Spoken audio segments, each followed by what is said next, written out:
Alright, so for those of you who do not know, Transformers 3 came out last week. And since I'm such a Transformers nut, I went and saw it on opening night. I wasn't really expecting much to begin with, but I actually walked out of the theater slightly pleased. So what did I think exactly, you might be asking yourself? Yes, it's still a Michael Bay film, so of course there are, tons of explosions and boobs, and then there's not really much plot, and then there's more explosions and boobs, and yeah, more explosions. So just as I said before, yes, this is a Michael Bay film. So if you hate his movies, you will hate this one too, so don't even bother. But if you can get past everything I just said and you enjoy watching robots duke it out on the screen, then this is your movie, definitely.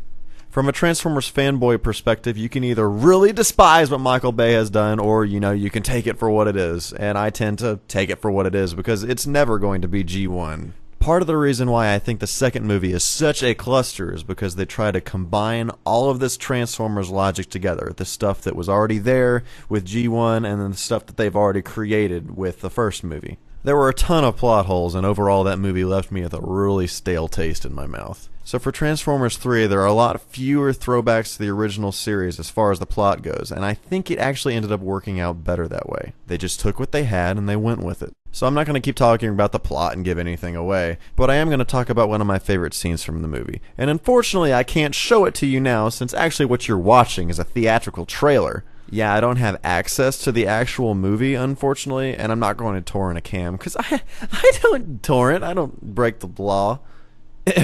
So let me set the mood up for you a little bit. Megatron's chilling in the desert with Starscream, Soundwave, and Laserbeak.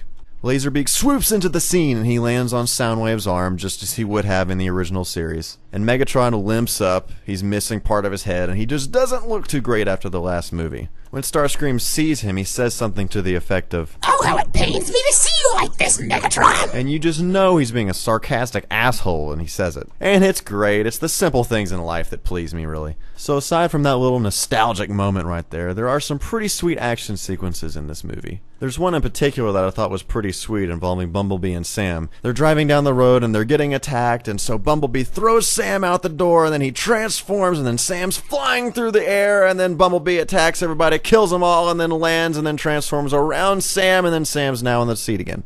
Anyway, I did like the first movie, and I would say that this is light years better than the second one, and I'd say that it's as good, if not better, than the first one. There are some emotional moments in this movie where dudes die, and it does have an emotional effect on you if you've grown up around these characters as I have. And by now you've probably already made up your mind as to what you think about this movie, and I'm not going to sway you either way, but I will tell you that from this fanboy's perspective, I did get a slight amount of enjoyment out of it.